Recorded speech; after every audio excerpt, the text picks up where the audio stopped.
2025 में बहुत सी मूवीज़ आई थी। कुछ तुमने थिएटर में एक्सपीरियंस करी होंगी, कुछ मैंने इस वीडियो को 3 सेक्शंस में डिवाइड किया है: स्किप्ड, ठीक ठीक, मिस्ड। इस वीडियो के आखिरी सेक्शन में बताने वाला हूँ तुमने ऐसी कौन सी मूवीज़ थी जो थिएटर में देखने से मिस कर दी। बट उससे पहले मुझे अपनी गलती कबूल करना दो। ऐसे मुंडी हिलाओ और बोलो अच्छा है मत बस सब ठीक ठाक है, वेरी गुड। तो मैं 5 मूवीज़ बताऊंगा जो कि मेरे हिसाब से 2025 की सबसे बकवास मूवीज़ थी जो मैंने देखी। सुपरमैन और फैंटास्टिक फोर, ये दोनों मूवीज़ ना एक जैसी ही थी और एक दूसरे के आसपास ही रिलीज़ हुई थी। आई नो मुझे इस पे हेट मिल सकता है, but this is my only opinion, क्योंकि सुपरमैन जैसी मूवी की हाइप एक्चुअली में अच्छी खासी होती है। इस मूवी की भी हाइप थोड़ी सी अच्छी थी हेनरी कैविल ना होने के बावजूद, बट स्टिल मूवी में एज सच ऐसा कुछ था नहीं कि तुम उसको थिएटर में जाके देखो और लोग एंजॉय करें। प्लस फैंटास्टिक फोर, यार मतलब फैंटास्टिक फोर जो थी ना, मेरे हिसाब से वो मार्वल लेवल की मूवी एक्चुअली में थी नहीं, क्योंकि अगर तुम उसे कंपेयर कर रहे हो बाकी की बेकार मार्वल मूवी से तो कोई फायदा नहीं है। अगर तुम इसको कंपेयर करोगे एवेंजर्स लेवल की मूवी से, या फिर आयरन मैन की जो मूवीज आई थी, या फिर गार्डियंस ऑफ द गैलेक्सी, कितनी अच्छी मूवीज थी वो सारी, उसके कंपैरिजन में बिल्कुल एमी सी मूवी थी। मुझे इतना कुछ खास मजा नहीं आया। बस मूवी एक्चुअली में अच्छी इसलिए लगी थी देखने में क्योंकि ये एक ब्रिज की तरह काम कर रही है डूम्सडे या फिर आगे की आने वाली एवेंजर्स मूवी के लिए। बट आई डेंट थिंक कि ये इतना डिजर्व करती थी हाइप जितना एक्चुअली में मार्वल मूवीज करती हैं डिजर्व। और तीसरी मूवी जो मुझे इससे भी बेकार लगी थिएटर में देख के, वो थी थामा। 3 यूनिवर्स में कोई इतना ज़्यादा कुछ बहुत ज़्यादा खास लगता नहीं है, बट आई एम एक्साइटेड कि कुछ डिफरेंट हो रहा है बॉलीवुड के अंदर। कम से कम किसी ने इनिशिएटिव तो लिया और सही तरीके से, बट थामा उस इनिशिएटिव को सही में डुबाने की पूरी कोशिश कर रही थी। और मैं सबसे ज़्यादा हाइप भी इसी मूवी के लिए ही था। पिछले 2 साल से मैं इतना ज़्यादा हाइप था जब से मुझे पता लगा था कि इस यूनिवर्स के अंदर एक मूवी आ रही है जिसमें आयुष्मान एक वैम्पायर का रोल कर रहा है। I was actually excited to see this movie. घटिया रील और व्हाट्सएप के जोक्स डाल रखे थे। It was a huge let down भाई। कैप्टन अमेरिका, मैं सच बता रहा हूँ, इतनी वाहियात मूवी ना मैंने मार्वल की कोई भी नहीं देखी। लोग मार्वल्स के बारे में बोलते हैं कि इतनी वाहियात मूवी थी, बट आई डोंट थिंक कि अगर इससे कंपेयर करेंगे तो वो मूवी बेकार थी। इस मूवी का कोई ना सर था ना पैर था। लाइक मेरे पास वर्ड्स ही नहीं है कि मैं कुछ बोलूँ। नीरी टट्टी थी ये मूवी, सच बताऊँ तो। और जिन्होंने ये मूवी थिएटर्स में देखी थी मेरी तरह, अभी भी मौका है, तुम गाली दे दो शीशे के सामने अपने आप को देखकर। छोड़ो यार, अब मुझे अपनी आखिरी गलती भी कबूल करना दो 2025 की, जो कि आई थिंक हर ऋतिक रोशन के फैन ने की होगी, वॉर 2। जी हाँ सर, ये रेप मेरी हुई थी। बस एक ही चीज़ बोलना चाहूँगा अपनी सफाई में, मुझे ये मूवी मेरा दोस्त ज़बरदस्ती दिखाने लेके गया था। अगर तुमने ये 5 मूवी थिएटर में देखी नहीं थी, मैं सच बता रहा हूँ, तुमने अपने पैसे बचाए, टाइम बचाया और दिमाग ख़राब होने से भी बचा लिया।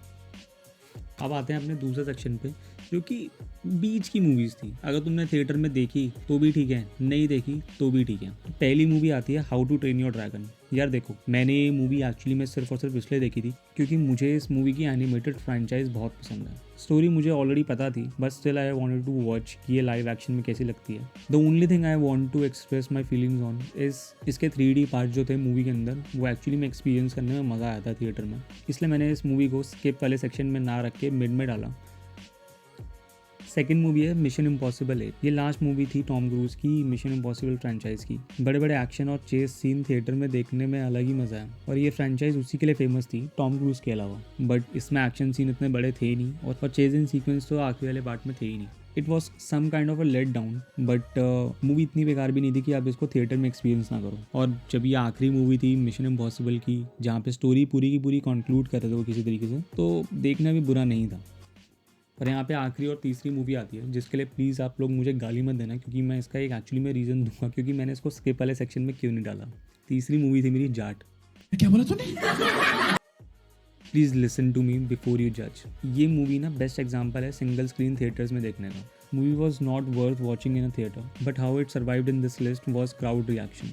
क्राउड का जो रिएक्शन था ना इस मासी मूवी को देखते हुए, उसने अलग ही माहौल बना दिया था। लोग कुछ सीन्स पे हूटिंग कर रहे हैं, सनी देओल की एंट्री हो रही है तो खुश हो रहे हैं। And you can always Gamble on a मासी मूवी अगर तुम सिंगल सीन में देखने जा रहे हो तो। उधर लोग एक्चुअली में एंजॉय करने आते हैं, ना कि मूवी के स्टाइल, एस्थेटिक्स या फिर एक्टर की एक्टिंग को जज करने। What? Bro, what are you talking about, man? अब आते हैं हम आखिरी सेक्शन के ऊपर, जो कि है आपने कौन सी मूवीज मिस कर दी 2025 में थिएटर्स में ना देख के। फर्स्ट पे आती है धुरंधर। Now this is a FOMO film. नहीं देखोगे तो ऐसा लगेगा कि तुमने कुछ मिस कर दिया। अब तो ऑलमोस्ट सभी लोगों ने देख लिया है, इसने तो सारे रिकॉर्ड्स तोड़ दिए बॉलीवुड मूवीज के। It was not the best movie, but it was worth watching on a big screen. Theatre में इसको देखने का अलग ही मजा था। प्लस उसकी डायरेक्शन या स्क्रीन प्ले, आप कुछ भी कह लो, वो एक नॉर्मल तरीके से नहीं था। महाअवतार Narasimha.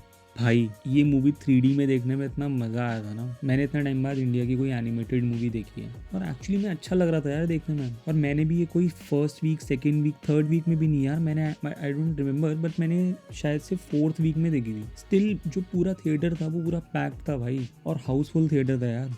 I can not compare this animated movie with these movies. ये सब जो है नॉस्टैल्जिया फैक्टर की वजह से बहुत ही ज़्यादा ऊपर है, but this was a complete miss अगर आपने इसको थिएटर में नहीं देखा। One battle after another. If you truly like watching Hollywood Oscar level movies, never miss a DiCaprio movie. मेरी भी ये फर्स्ट DiCaprio मूवी थी थिएटर में। एंड डू यू नो इस मूवी में और कौन था? Sean Penn. He has won 3 bloody Oscars and he is so good man, मतलब मैं बता नहीं सकता। एंड मैं इस बंदे के ऊपर पक्का एक वीडियो बनाऊंगा अपने चैनल पे। और सिर्फ ये 2 बंदे नहीं थे इस मूवी में, इस मूवी को बनाने वाला जो बंदा था ना, उसने ये मूवी बनाई है। और अगर तुम इस मूवी के बारे में नहीं जानते तो फ़ायदा नहीं है बात करने का, अगली मूवी पे चलते हैं जो कि आखिरी मूवी है, और वो थी F1। This was my favourite movie of 2025। और मैं ये कोई इंटरनेट पे जाके पढ़ के ये सब देख के नहीं बोल रहा हूँ, मुझे एक्चुअली में one of the best experience मिला है 2025 में थिएटर्स में ये मूवी देख के। मैंने ये मूवी IMAX में देखी थी एंड ट्रस्ट में मैंने सुबह 8 बजे जाके देखी थी। उसका रीज़न सिर्फ और सिर्फ ये था कि जब ये मूवी थिएटर में आई थी ना तो 3 हफ्ते तक लगी थी, लेकिन इतनी महंगी टिकटें थी इस मूवी की भाई, 700-800 रुपये की IMAX की टिकट। और मैंने कसम खा रखी थी इस मूवी को मैं IMAX में ही देखूंगा चाहे कुछ भी हो जाए। और मैंने 3 साल पहले से इस मूवी के बारे में सोच रखा था कि ब्रैड पिट की आज तक कोई भी मूवी नहीं देखी, इस मूवी को देखने जाऊँगा चाहे जैसी भी होगी। एंड ये मूवी जो है ना थिएटर से उतर गई थी और उसके बाद उन्होंने 2 हफ्ते बाद दोबारा से मूवी थिएटर्स में लगाई थी। मैंने ना इधर देखा ना उधर, और मैंने सीधा फर्स्ट शो जो भी लगा था वो मैंने देखा। And I also want to tell you 1.5 महीने बाद मूवी लगी थी थिएटर में, हाउसफुल था सुबह 8 बजे। तो तुम सोच लो तुमने कुछ तो मिस किया है भाई, और बहुत बड़ा मिस किया। ये तो बात हो गई 2025 की। नेक्स्ट वीडियो में आई विल रिकमेंड कि आप सबको 2026 में कौन सी मूवीज़ थिएटर में देखनी चाहिए। 2026 मूवीज़ के लिए बवाल है भाई।